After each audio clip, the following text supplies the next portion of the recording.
Welcome to beautiful Lake Jocassee in South Carolina. Lake Jocassee is the headwaters of the Savannah Basin. It's right at the very top of the system, and it is so close to North Carolina that the very back of the reservoir almost touches it, and both of the major rivers that flow into this reservoir begin in North Carolina. It was impounded for flood, well, mostly for power generation. It's actually a pumped storage reservoir. That might not be familiar to a lot of you, but a pumped storage reservoir is where a power company creates two reservoirs, one upstream and one downstream.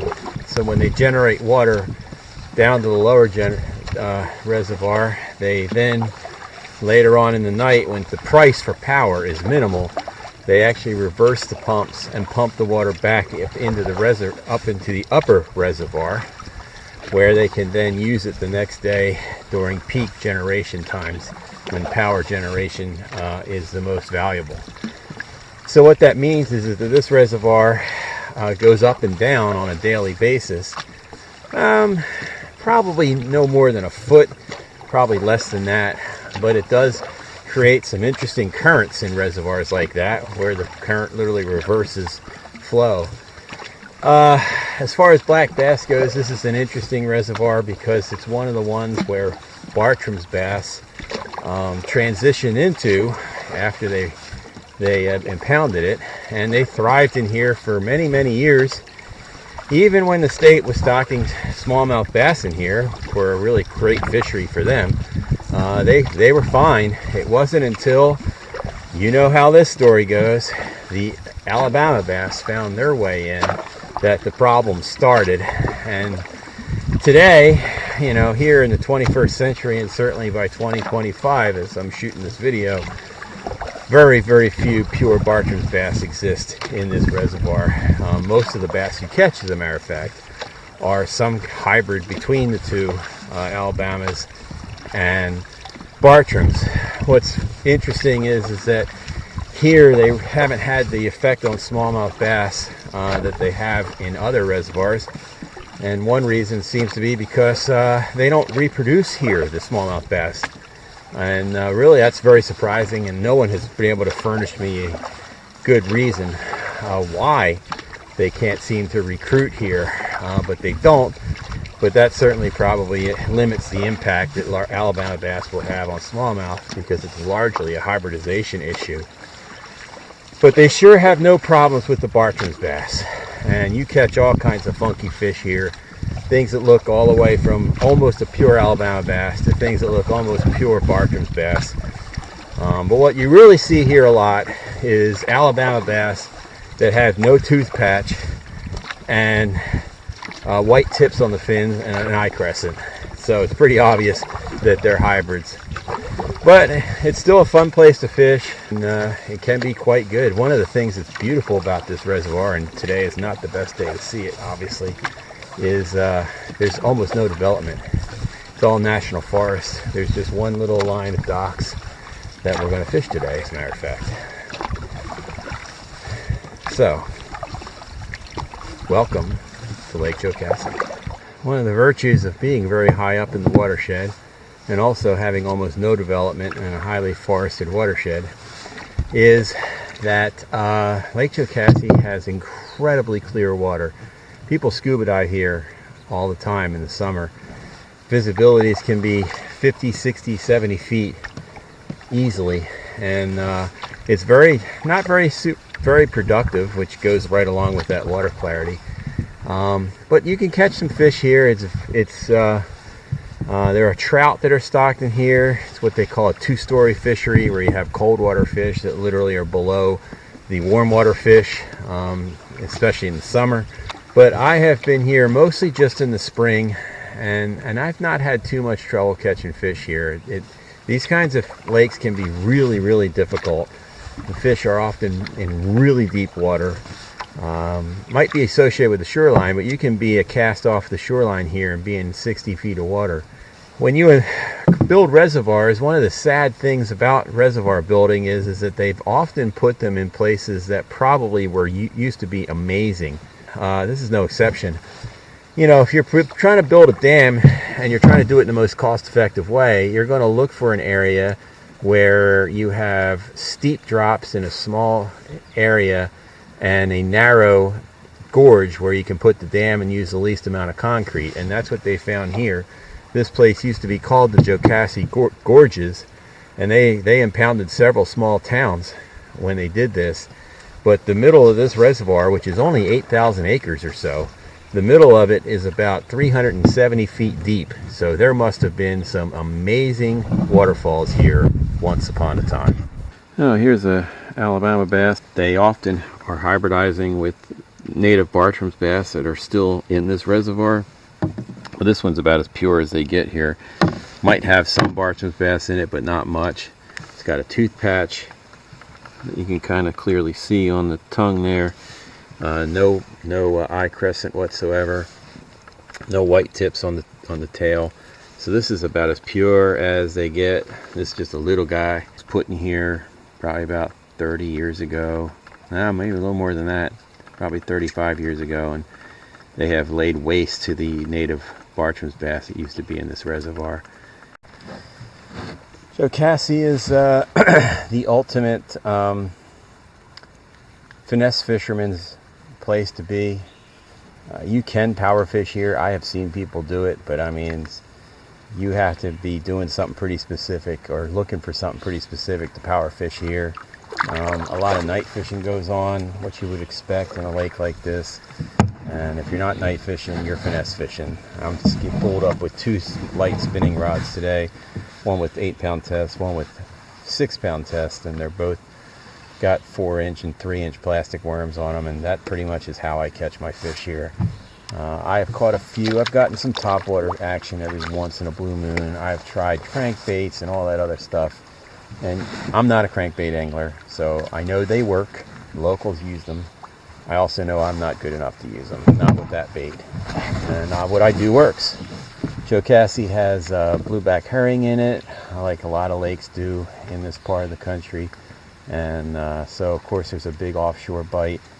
But it's nothing like Linear or some of those other lakes. I don't ever hear about people busting schools of Alabama bass on topwater here. There's a lot of cool water deep, and that's probably where they go. And they're just eating them like normal situation. And of course the trout, the brown trout that are in here, eat them as well. There are some really huge largemouth bass that get caught out of here every year, double-digit fish. I suspect that has something to do with the trout as well, being in here. But still, it's unusual to see, a oligotrophic lake that is a finesse fishing lake and has trout in it and has smallmouth bass and a couple other bass species also be a place where you can catch a legit 10+ pound largemouth, but they catch them every single year. Good for quiet reflection and finesse fishing.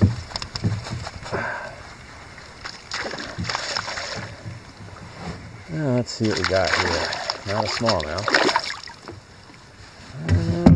Looks like, survey says, it's another Alabama bass. Yep. Mr. Alabama bass, no hint of eye crescent really. I guess it does have a little bit of one. Little white streak on the bottom of that tail. Almost no tooth patch, if you can see in there. That's another sure sign that there's some Bartram's genes in this fish, because Bartram's bass don't have a tooth patch either. So this is unfortunately the fish you catch here the most. But you can catch them up to about 2.5, maybe even 3 pounds. A few bigger than that. So this is just a little dinker. But hey, when you're fishing a lake this clear and this unproductive, this is the second fish I've already caught. I haven't even been here a half an hour. That's some pretty darn good fishing for the day after Memorial Day. Because this lake is so full of non-natives and hybrids, it's an excellent lake to come and get fish dinners, and I'm expecting to do that before the end of the day here. Incidentally, this was the last holdout for Bartrams Bass in reservoirs. They were eliminated in Clark's Hill and Hartwell long before here, and then Kiowee held out longer than those other two, and then it's gone. They're gone from Kiowee, and this is the last reservoir in South Carolina where you can still catch pure Bartrams bass, but you know, it's probably at about a 10% level now. Back 20 years ago it was 40%, and now it's really down to about 10. And that's the thing about this hybridization stuff, it's so rapid, it's hard to recover from, because by the time you even recognize it, it's already too late. You know, fishing reservoirs is very different than fishing rivers, in so many ways, of course, but in one of the biggest ways is you do have a lot of competition here. There's a lot of rivers that, you know, we think they get fished a lot, but it's nothing like what this reservoir just likely had in the last 3 days over Memorial Day weekend. You know, there's a lot of ways that small boat angling here can really excel over the average person coming out to these places. Now, I'm not talking about winning tournaments. You know, I'm not a tournament guy. You guys know that by now. I don't care about tournaments, and I don't care about what my 5 biggest fish are. I care about catching fish, getting bites, catching fish. And, you know, a lot of the tournament people are power fishing, like I mentioned earlier. And also, most of them are using bait casting gear. And they're used to that, and they throw weights that are pretty heavy, because that's what you need to fish bait casting gear effectively. And they don't want to wait a minute for their bait to hit bottom, so they want to use fast, you know. And what that does is it gives you an opportunity to do something different. And different is what you're looking for in a reservoir fishery. I mean, you want different that works, obviously, not different that's just, you know, like putting a Budweiser beer can lure on because no one else has thought of that. Well, there's a reason why in that case. But something as simple as what I mentioned earlier, I'm using a 16th ounce worm weight here, and I'm fishing probably 25 feet of water. And yes, it's a slow process. But you know what? Those fish don't see lures that drop that slow. It looks a heck of a lot more natural than what they're used to. And that can really make a big difference. And it's something that a lot of the tournament guys won't do.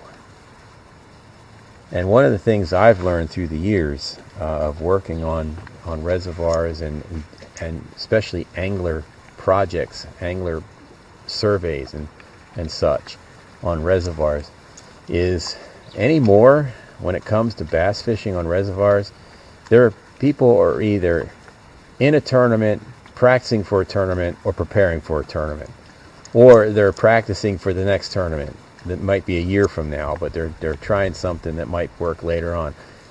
Most of the bass fishing that occurs on reservoirs is connected to tournament fishing in some way, shape, or form.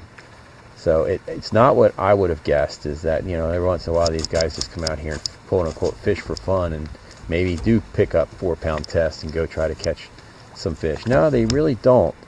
They're out here using the gear they're going to use in tournaments, trying to figure out new ways to catch fish. And so if you can do something and fish in a way that they're not fishing, you're ahead of the game already, because these fish get used to it. They're not smart. They're not, you know, they're not smart in the way that we think of smart, but they are wary, and they do learn, and they get used to things. And so that's one reason why lure manufacturers make it so well, because they're always trying to find the better mousetrap. But another way of doing it without having to buy the newest and most expensive and the most recent and fancy lures is to fish lures in a way that other ones aren't. And we, as river anglers, have a great advantage there, because we can come out here in a small boat with a paddle, no electronics, and be much more stealthy than they are, fish much closer to shore, much tighter to shore than they can, catch fish that they might not be able to catch, or certainly not in the same way that we're doing it. And that's been my experience here on Lake Jocassee. I have fished from this shoreline here along the state park area many years, and I've fished it when there's been 4 or 5 people fishing for tournaments or practicing. I don't know for sure what it is, but they're definitely tournament fishing, whether it's an active tournament or they're getting ready for the next one or whatever it is. And they're out there and they're from their bass boats and they're fishing the same kinds of areas that I am, but they can't get as close to shore as I am. And then again, on this reservoir, you can touch the shoreline with your rod tip and you're still in 20 feet of water. So they can't get in as close as I can. Their electronics are pinging away. Their trolling motors are churning up the water. And again, you think those things are silent. They're not. If I've done hydroacoustics surveys before where you're using an acoustic tag and you're putting a hydrophone under the water, and I mean, when you're doing that, when there's a lot of boats around you, it sounds like New York City in Times Square on New Year's Eve. There's all kinds of squeals and growls and bangs, and you come behind them in a boat that makes none of those noises, and assuming you don't like drop your anchor on the bottom of the boat or make that kind of stuff, those fish don't even know you're there, and it makes all the difference. This area in front of me has a steep drop off. This cliff goes right into the water, and I've caught some smallmouth along here, and I've caught some Bartrams bass along here before. Let's see what happens today. Fishing docks can be pretty fun, but sometimes you feel like you're fishing right in the middle of a town. People cutting grass. And this was just a quickie trip anyway. And there's a fish. What we got here? Oh my God. It's a largemouth. Well, this is a fish I don't catch in Lake Jocassee very often. There's a honest to God largemouth bass. One of 2 native black bass to South Carolina, the other being the Bartrams bass. And yeah, you don't see them very often on Lake Jocassee, but there he is. Fish was probably caught relatively recently with a hook in the eye. You can see it's all inflamed on that side and swollen. Really, eye really still is okay. These fish are really pretty resilient. Even if they lose an eye, they seem to be fine. But there's definitely something wrong with that guy's eye. Well, took most of the day. Well, most of the day. It took towards the end of the trip, but I finally got a good one here on Lake Jocassee. And this one is the hybrid Alabama bass, Bartrams bass, that are so commonly caught here. You can see clearly the eye crescent of this fish, but the markings are pretty much Alabama bass. There's a little bit of color in that anal fin, not much. Oh gosh, face is a little blue. You can see there's basically no tooth patch there. And so this is one of those hybrid Bartrams bass, Alabama bass that are increasing, well, basically came to dominate this lake. And based on my results from fishing today, it looks like the Alabama bass are really starting to breed truer and be more and more just Alabama bass. Before much longer, perhaps, there'll be very little, if any, Bartrams bass, even genes, in this reservoir, let alone pure Bartrams bass, which are rarely, if ever, caught. They're fun to catch, they're great to eat, but they do represent a conservation problem in native black bass fishing here in South Carolina, where one of their only 2 native black bass are going extinct because of these guys. If it was a different day, this fish would be joining me for dinner, but since I'm not, it's not going to either. I'm going to call it a day because it's raining a little bit, and this guy gets to have another lease on life. Killing him would make no difference whatsoever. This 8,000 acre reservoir is full of them.